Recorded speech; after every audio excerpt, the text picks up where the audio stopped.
네, 시작을 하나투어로 시작을 해보겠습니다. 이 종목은 제가 8월 첫째 주에 설명을 드렸어요. 8월 4일이었던가요? 8월 첫째 주에 설명을 드렸었고 그 당시 질문하셨던 분이 8월이면 성수기 아니냐. 이제 휴가철인데 성수기인데 왜 주가가 이렇게 하염없이 빠지냐라는 것이 질문이었어요. 근데 제가 그때 뭐라고 말씀을 드렸냐면 왜 빠질 수밖에 없다라는 이유를 조목조목 설명을 드렸고 그다음에 이제 또 한 가지 찬바람이 불 때까지 기다려라라는 말씀을 드렸어요. 근데 최저점이 어디에서 형성이 됐을까요? 10월 12일 날 최저점이 형성이 됐네요. 10월 12일이라면 정확하게 찬바람이 살랑살랑 불기 시작할 때였다라고 생각이 됩니다. 그러면 일단 왜 떨어졌는지를 설명을 드렸고 이때쯤 전후로 상승 반전 가능하다라는 말씀을 드렸던 것이 모두 일단은 맞은 것 같은데 어떻게 해서 이런 전략이 가능했었을까 다시 한번 뒤집어 보도록 하죠. 가장 중요한 건요. 이 회사의 특성을 먼저 아셔야 돼요. 어디에 아파하고 어디에 행복해 할 수 있다라는 부분을 먼저 아셔야 됩니다. 하나투어는 일반적인 그런 그 여행사하고 조금 다른 게 일본에 대한 매출 비중이 굉장히 높아요. 게다가 중요한 것이 오사카에 대한 매출 비중이 상당히 높습니다. 근데 여러분들 아시다시피 오사카에 지진이 발생을 합니다. 지난 6월 달에 발생을 했었죠. 그리고 나서 한 달 있다가 또 대홍수가 발생을 해가지고 사상자까지 나타났어요. 그럼 여러분들 한번 생각을 해보세요. 여행사라고 하는 것이 일단 항공사한테 그냥 통으로다가 가져오죠. 항공권을 가져와서 거의 분배를 하는 상황이기 때문에 이런 사건이 나는데도 불구하고 주가가 올라간다. 이건 말이 안 되는 겁니다. 그래서 오사카에 대한 그 비중이 상당히 높은 데다가 일본 비중이 높은데 그중에서 오사카에 대한 비중이 높은데 그 지역의 지진과 홍수로 인해서 매출이 떨어질 수밖에 없어요 라는 말씀을 드렸고요. 그럼 왜 찬바람 얘기를 했을까요? 이런 부분들이 분명히 영향은 주겠죠. 분명히 영향은 주지만 이게 영구적으로 줄 수 있는 영향은 아니죠. 결국은 시간이 흘러가게 되면 복구가 된다. 복구가 되면 다시 커버가 되면서 반등을 줄 것이다 라는 생각을 말씀을 드렸던 거예요. 근데 최근에는 좀 반등을 주긴 했는데 사실 면세점과 관련된 부분도 우리가 무시할 수는 없죠. 면세점과 관련된 부분이 요번 분기에 이제 실적 시즌이잖아요. 요번 분기에 약 한 24억 정도 마이너스가 될 것이다라는 전망치가 나오고 있습니다. 이렇게 되면 전년 동기 대비 한 90%까지 영업이익이 감소할 수 있다라는 그런 분위기이기 때문에요. 약간은 좀 흔들릴 수도 있을 것 같아요. 근데 흔들린다고 해서 이제는 뭐 굳이 매도할 필요까지는 없어요. 흔들릴 수는 있지만 면세점과 관련된 그 악재가 조금씩 작아지고 있거든요. 그러니까 요번에 24억이다 이것만 보실 게 아니라 그 비용이 점점 줄어들고 있다. 그래서 호전되고 있다라는 부분을 좀 생각을 하셔야 돼요. 그래서 단서 하나만 딱 붙이시면 될 것 같습니다. 일본과 관련된 매출이 많기 때문에 일본의 추가적인 어떤 악재만 없다면, 천재지변만 없다면이라는 단서를 일단 붙여놓고요. 요번 이제 그 분기 실적을 발표해서 좀 흔들릴 때 조금 더 매수를 하셔도 좋겠다. 이렇게 결론을 내드리도록 하죠. 자, 그다음 두 번째 종목이 하나생명이에요. 지난주에 이제 은행주에 대한 설명을 드렸고 그리고 보험주도 화재주가 있고 생보사가 있는데 얘네들이 전혀 다른 궤적을 그리고 있는데 그 이유에 대해서 설명을 드렸어요. 잘 알아들으셨는지 모르겠습니다만은 좀 어렵다라는 분위기가 좀 많았습니다. 그래서 다시 한번 설명을 드리면 은행주는 딱 뭐만 보시라고요? 오로지 금리 스프레드만 보시라라는 말씀드렸어요. 금리 스프레드는 뭐냐면 장기 금리가 있고 단기 금리가 있잖아요. 근데 단기 금리로 은행들은 차입을 해서 한국은행으로부터 단기 금리로 차입을 하죠. 근데 요걸로 빌려주죠. 장기 금리로. 근데 여러분들이 이제 은행에서 돈을 뭐 아파트를 갖다가 담보로 해서 맡겨서 돈을 빌릴 때 매일같이 가서 연장하지 않잖아요. 우리는 빌릴 때 장기 금리로 빌린다라는 거죠. 한국은행에서 빌리는 것은 하루짜리 단기 금리로 빌려요. 그러니까 은행들은 요 금리 차이가 벌어지면 벌어질수록 이익이 커진다, 작아진다. 이익이 커질 수밖에 없다라는 말씀을 드렸고 최근에 은행주 떨어지는 이유도 장단기 금리 스프레드 얘기 많이 들으셨죠. 뭐 사상 최저치로 지금 줄어들고 있다는 얘기를 많이 들으셨기 때문에 이 그 이익의 근원점 자체가 흔들리고 있기 때문에 떨어지는 것이다. 은행주 이 정도면 많이 떨어졌어. 너무 싸. 이런 생각하지 마시라고 말씀을 드렸어요.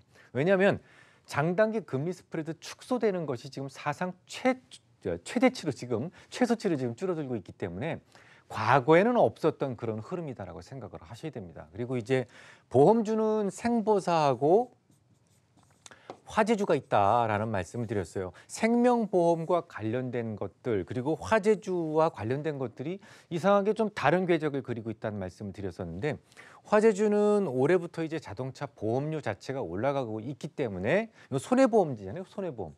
그래서 보험료가 올라가기 때문에 그만큼 조금 하방이 방어가 되고 있다라는 말씀을 드렸었고요. 뭐 생보사 같은 경우에는 그렇지 않다. 이건 뭐 생명을 위협받을 만큼 아주 악재가 계속 누적돼 있고 이게 2021년도까지 계속될 가능성이 높다라는 말씀드렸어요. 그 부분을 좀 다시 한번 설명을 드리도록 하죠. 자, 일단 문제를 한번 내보죠. 자, 3억이라고 하는 돈이 있어요. 3억이라는 돈이 이게 지금 돈이 아니라 10년 뒤에 10년 후에 3억이라는 돈을 만들려면 현재 금리가 7.5%라면 얼마 가지고 시작을 해야 10년 후에 3억이 될까요?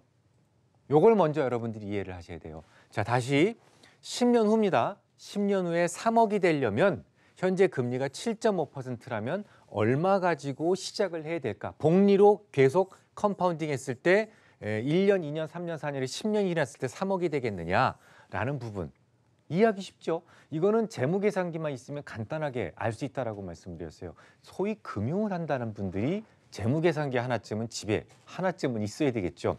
어떻게 하시라고 말씀드렸습니까? 어떤 버튼을 누르라고요? 미래가 3억이잖아요. 그래서 요런 버튼, FV라고 한 버튼을 딱 누르시고 3억을 눌러라.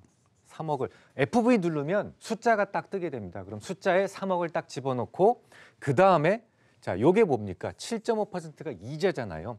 그래서 IY라고 했던 그런 버튼이 있어요. 이렇게 버튼이 있습니다. 요게 interest per year. 그러니까 1년 이자율이 얼마냐? 요거 그냥 7.5 집어넣으면 됩니다. 7.5. 그다음에 이제 N이라고 그러는 버튼이 있어요. 요건 뭐냐면 몇 년 동안 이게 복리로 이자가 복리로 컴파운딩 되느냐 요 부분인데요. N 해놓고 10 하면 됩니다. 그냥 10년 동안이잖아요. 10년 동안.